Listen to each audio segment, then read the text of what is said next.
Good day mga bossing, welcome dito sa Beast on Wheels. Baliplex lang natin tong ating H&J 45 liters na ABS plastic.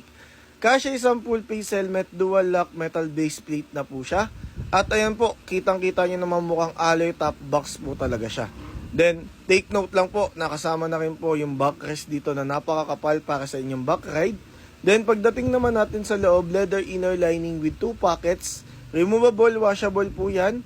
Kaya, sure po na pang matagalan po talaga ang panggamitan to. Kasya po, full face, modular, half face helmet, pasok na pasok po dyan. Syempre meron tayong dalawang susi and metal base plate. May kasama na rin po yung bolts para i-install na lang po natin.